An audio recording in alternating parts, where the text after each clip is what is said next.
আসসালামু আলাইকুম। কেমন আছেন সবাই? আশা করি সবাই ভালো আছেন। তো আমি আমার শ্বশুর মাছ মারতে আইছি।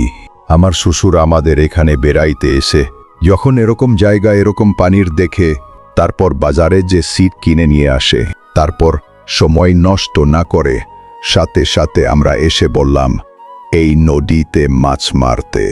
আমার শ্বশুরও একটু দেরি না করে সাথে সাথে ছিপ ফালাই নদীতে। তারপর আমরা ছিপ ফালাইয়া বসে থাকি কখন মাছ টুপ গিলবে। দেখতে দেখতে অনেক সময় কেটে যায়, কিন্তু একটা মাছও টোপ গিলে না।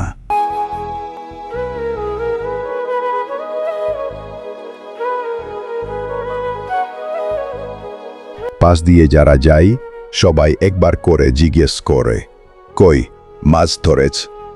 আমি শুধু হেসে বলি, এখনো না, অপেক্ষা করছি। জায়গাটা আমি ভিডিও করতাছি, জায়গাটা অনেক সুন্দর, পরিবেশ অনেক সুন্দর। ছোটবেলায় এই ব্রিজটার ওপর প্রায় প্রতিদিনই দাঁড়িয়ে থাকতাম।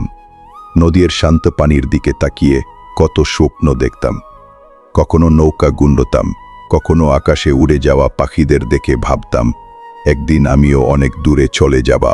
এদিকে আমি জায়গার ভিডিও করতেছি, চারপাশের সুন্দর দৃশ্য ক্যামেরায় বন্দি করছি।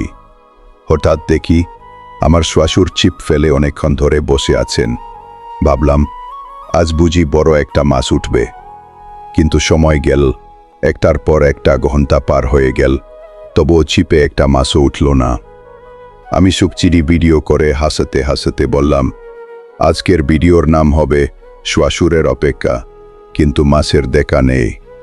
শেষে সই হেসে উঠল, আর শ্বশুরও মুচকি হেসে বললেন আগামীকাল আবার চেষ্টা করব। এইদিকে আমি আমার শ্বশুরের হাত থেকে ছিপটা নিয়ে চেষ্টা করতাছি।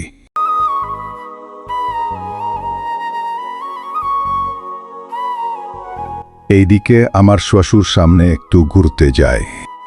কিছুক্ষণ পরে আমার শ্বশুর ফিরে আসে।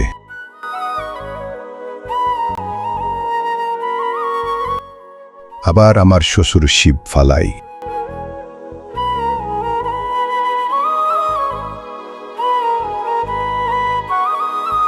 এইদিকে লঞ্চ ক্যামেরার বন্দি করতাছি।